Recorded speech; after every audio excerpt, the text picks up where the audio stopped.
ആ കവി വള്ളത്തോൾ ആധുനിക കവിത്രയത്തിലൊരാളാണ്.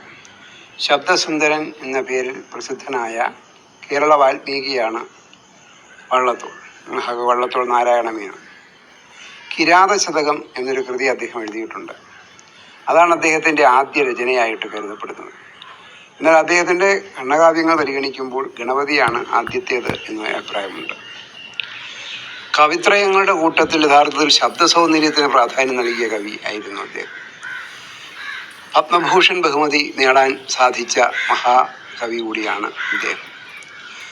അദ്ദേഹത്തിൻ്റെ ആദ്യ ഖണ്ഡകാവ്യമായ ഗണപതി എല്ലാവരുടെയും ശ്രദ്ധ ആകർഷിക്കുകയും പ്രീതി നേടുകയും ചെയ്തു.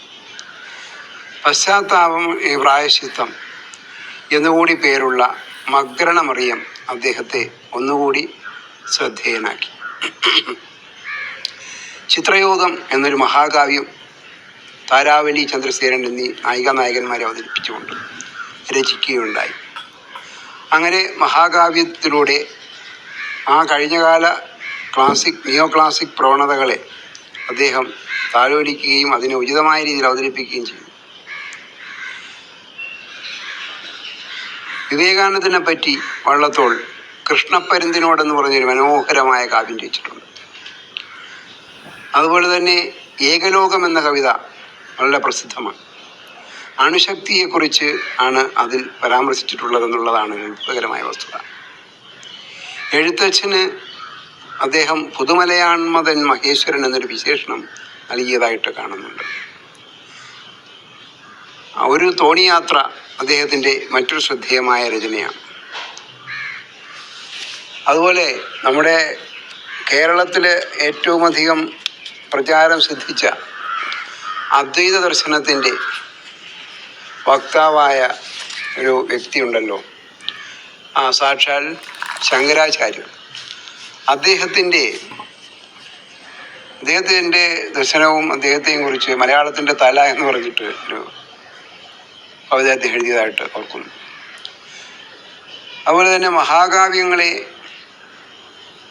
ആശാൻ ഒരു അതിരുവിട്ട് വേർതിരിച്ച് നിർത്തുകയും വള്ളത്തോൾ മഹാകാവ്യം എഴുതിയപ്പോൾ അത് ഈ കുതിരകെട്ട് എടുപ്പിനോട് അദ്ദേഹം സാദൃശ്യപ്പെടുത്തുകയൊക്കെ ചെയ്തെങ്കിലും അതിലൊന്നും വള്ളത്തോൾ നിരാശനായില്ല. പൂന്താനത്തെ രക്ഷിക്കാൻ ശ്രീകൃഷ്ണൻ മങ്ങാട്ടച്ഛൻ്റെ വേഷം ധരിക്കുന്ന കാര്യം ആ മോതിരം എന്ന കവിതയിൽ അവതരിപ്പിച്ച് കാണുന്നുണ്ട്. ഇതൊക്കെ അദ്ദേഹം സാഹിത്യമഞ്ജരി 11 ഭാഗങ്ങൾ എന്ന ഇതിൽ പല കവിതകളും ശ്രദ്ധേയമായി തീർന്നു. സാഹിത്യമഞ്ജരി 11 ഭാഗങ്ങൾ. അതുപോലെ തന്നെ വള്ളത്തോൾ എന്ന ആ മഹാകവി സ്ത്രീ എന്ന പേരിലൊരു സമാഹാരം എഴുതിയിട്ടുണ്ടത്ര. ആ ഒരു കാലഘട്ടത്തിലെ സ്ത്രീയെ പ്രതിഫലിപ്പിക്കുവാനുള്ള ഒരു പരിശ്രമം കൂടിയായിരുന്നിരിക്കാം. അതുകൊണ്ട് തന്നെ അതിന് കേരളത്തിലെ ആദ്യ മുഖ്യമന്ത്രിയായി തീർന്ന സഖാവ് EMS നമ്പൂതിരിപ്പാടാണ് അതിന് അവതാരി എഴുതി കൊടുത്തിരിക്കുന്നത് എന്നുള്ളതും ശ്രദ്ധേയമാണ്. സ്ത്രീ എന്ന കവിതാ സമാഹാരത്തിൽ വള്ളത്തോൾ ഔഷധാഹരണം എന്ന പേരിലൊരു ആട്ടക്കഥ രചിച്ചിട്ടുണ്ട്. അദ്ദേഹത്തിൻ്റെ ധാരാളം കൃതികളുണ്ട്. ബന്ധനസ്ഥനായ അനിരുദ്ധനുണ്ട്, ശിഷ്യനും മകനും ഉണ്ട്, അച്ഛനും മകളുമുണ്ട്. അപ്പോൾ അതിൻ്റെ എല്ലാം സ്വാധീനം സഹൃദയന്മാരിൽ നിറഞ്ഞു നിൽക്കുന്നുണ്ട്. മേൽപ്പത്തൂരും പൂന്താനവും കഥാപാത്രങ്ങളായി ചിത്രീകരിക്കപ്പെടുന്ന ഭക്തിയും വിഭക്തിയും എന്നുള്ള ഒരു രചനയും വളരെ പ്രസിദ്ധമാണ്. സ്വന്തം ജീവിതാനുഭവങ്ങളാണ് അദ്ദേഹം ബധിരവിലാപത്തിന് വിഷയമാക്കിയത്. വന്ദിപ്പിൻ മാതാവിനെ വന്ദിപ്പിൻ എന്ന് പറഞ്ഞ് ആരംഭിക്കുന്ന മാതൃവന്ദനം എന്നുള്ള കവിതയും അദ്ദേഹത്തിൻ്റേത് തന്നെയാണ്. വള്ളത്തോൾ കവിതകളെ പരോക്ഷമായി പിന്തുണച്ച ഒരു നിരൂപകനുണ്ട്, വിദ്വാൻ CS നാരാർ. അദ്ദേഹം വള്ളത്തോൾ കവിതകളെ പിന്തുണച്ചു. വള്ളത്തോൾ കവിതകളെക്കുറിച്ച് ആധികാരികമായ പഠനങ്ങൾ പിൽക്കാലത്ത് ധാരാളമായിട്ടുണ്ടായിട്ടുണ്ട്. കേരള കലാമണ്ഡലം 1931 ചെറുതുരുത്തിയിൽ ആരംഭിച്ചതിന് പിന്നിൽ അദ്ദേഹത്തിൻ്റെ കഠിനാധ്വാനം ഉണ്ടായിരുന്നു.